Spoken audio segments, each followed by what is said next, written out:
Macam Rapunzel, Cinderella, orang kata apa, Beauty and the Beast kan. Gelap malam ditemani pelita. Pelita tersangkut di atas para. Arina Hikayat tempat bercerita. Moga terhibur hati nan lara.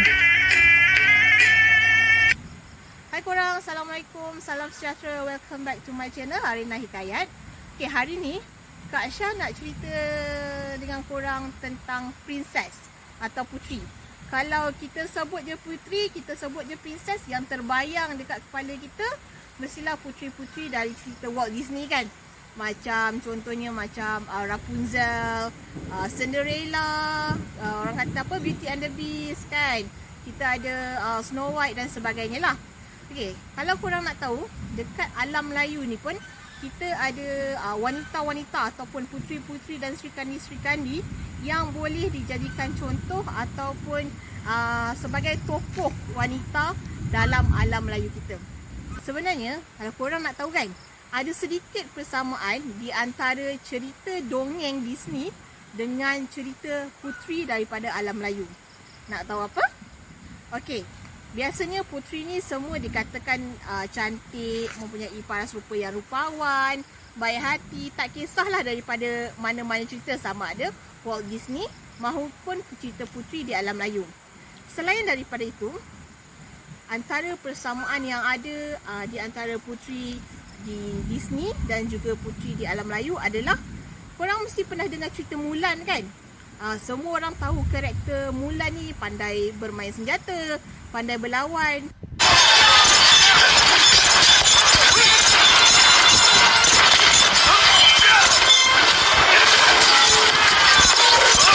Namun puteri-puteri Melayu tak kurang hebatnya.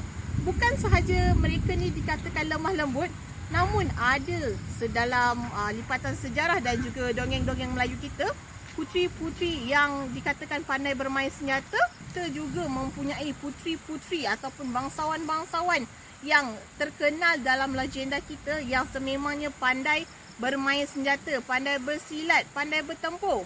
Di antaranya Tun Fatimah, kita ada Cik Siti Wan Kembang, kita ada Kemalasari dan berbagai-bagai lagi nama yang sememangnya handal dalam seni pertempuran.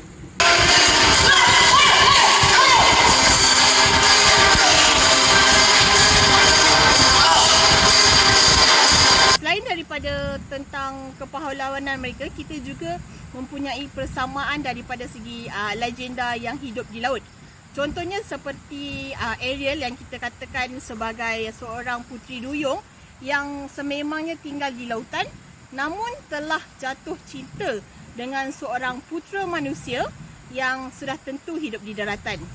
Terdapat persamaan di dalam dongeng Melayu, iaitu di dalam kisah Ulik Mayang, di mana puteri ketujuh yang dikatakan seorang puteri di alam lautan telah jatuh cinta dengan seorang pemuda nelayan daripada kalangan manusia.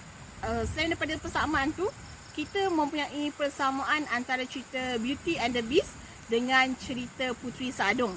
Okay, dalam cerita Beauty and the Beast ni, Belle telah menjadi tawanan kepada The Beast untuk sebagai pertukaran kepada nyawa ayah Beauty itu sendiri, iaitu ayah Belle. Dan dalam cerita kisah Puteri Saadong di alam Melayu kita pula, Puteri Saadong telah menjadi tawanan Raja Siam untuk demi menjaga keamanan rakyat jelata Puteri Saadong itu sendiri.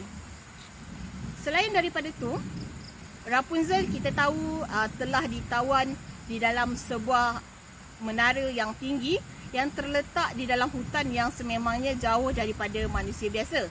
Dan di dalam alam Melayu, kita mempunyai cerita Puteri Zaleha, iaitu Puteri Lindungan Bulan, yang juga telah disorokkan, namun telah disorokkan di dalam kubu di bawah istana.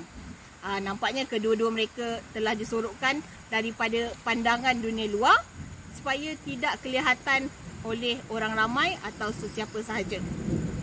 Kalau dalam cerita Frozen, okay, iaitu dalam cerita Walt Disney, Arendelle mempunyai seorang ketua ataupun raja permaisuri yang seorang wanita, iaitu Elsa. Namun alam Melayu kita juga mempunyai ketua-ketua ataupun pemerintah-pemerintah yang merupakan seorang perempuan ataupun permaisuri ataupun ratu. Seperti contohnya kita ada Ratu Pelangi dan juga Cik Siti Wan Kembang yang merupakan pemerintah ataupun pewaris tahta kerajaan. Demikianlah sedikit sebanyak persamaan yang ada dalam cerita dongeng Walt Disney dan juga cerita alam Melayu kita. Siapa kata puteri Disney saja yang dikatakan hebat? Kalau kita nak tahu, alam Melayu kita ni banyak lagi tokoh-tokoh wanita, banyak lagi puteri-puteri, sama ada di dalam cerita dongeng ataupun cerita sejarah yang boleh kita jadikan tokoh, yang boleh kita jadikan idola untuk kita sampaikan kepada generasi akan datang.